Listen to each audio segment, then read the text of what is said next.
สวัสดีท่านผู้ชมที่เคารพนำท่านผู้ชมมาติดตามข่าวกีฬา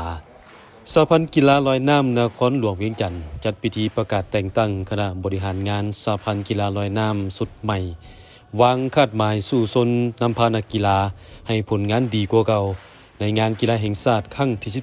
12พิธีดังกล่าวจัดขึ้นในตอนบ่ายวันที่ 16 มิถุนายนนี้ที่สำนักงานองค์การปกครองนครหลวงเวียงจันทร์โดยมีท่านปริญญาเอกโพคำสัญญาสอน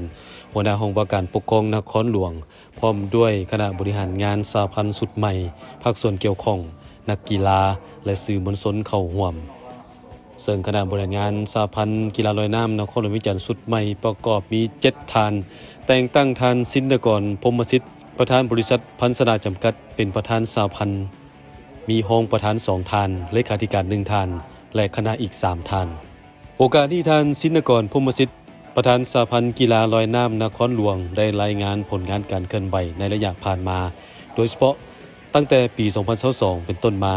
การเข้าร่วมงานกีฬาแห่งชาติครั้งที่ 11 ที่แขวงเส้นขวางนักกีฬาลอยน้ำนครหลวงสามารถญาติได้4เหรียญคำ8เหรียญเงิน5เหรียญทองรวม17เหรียญและสามารถระดมทุนสนับสนุนสหพันธ์และนักกีฬาได้100 กว่าล้านกีบ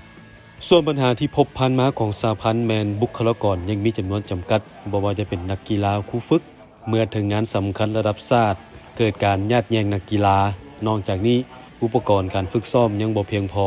ดังนั้นแผนจุดสุ่มในงานกีฬาแห่งชาติครั้งนี้ทั้งสหพันธ์จะพยายามสร้างความเข้มแข็งรอบด้านสร้างเงื่อนไขให้นักกีฬาได้ฝึกซ้อมอย่างต่อเนื่องและสร้างผลงานให้ดีกว่าเก่าในงานกีฬาแห่งชาติครั้งที่ 12 ที่นครหลวงเวียงจันทร์จะเป็นเจ้าภาพระหว่างวันที่ 15 หาวันที่ 25 พฤศจิกายน 2025 นี้ถือว่าเป็นสิ่งท้าทายสมควรทั้งนี้ก็เพื่อรักษามูลเชื่อและผลสำเร็จที่เฮ็ดได้ในระยะผ่านมา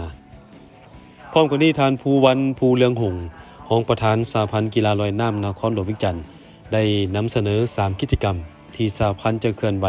นับตั้งแต่เดือนมิถุนายนหาเดือนธันวาคมปีนี้1คือนักกีฬาจำนวนหนึ่งของนครหลวงจะเดินทางไปฝึกซ้อมอยู่เวียดนามเกมซีเกมครั้งที่ 33 โดยได้รับการสนับสนุนจากกรมเพาะพันธุ์พิเศษลาวเวียดนาม 2. จะตั้งการแข่งขันให้ได้อย่างต่ำ1ครั้งเพื่อเกียมใส่งานกีฬาแห่งชาติครั้งที่ 12 3. เป็นเกมฝึกซ้อมแต่วันที่1กันยายนเดือนพฤศจิกายน 2025 ก่อนจะแข่งขันกีฬาแห่งชาติครั้งที่ 12 ในตอนท้ายพิธีได้รับฟังคำโอวาทและคำแนะนำจากท่านปริญญาเอกโพคำสัญญาสอนหัวหน้าห้องว่าการปกครองนครหลวงเวียงจันทร์เพื่อเป็นทิศชี้นำไปจัดตั้งปฏิบัติให้ประสบผลสำเร็จตามคาดหมาย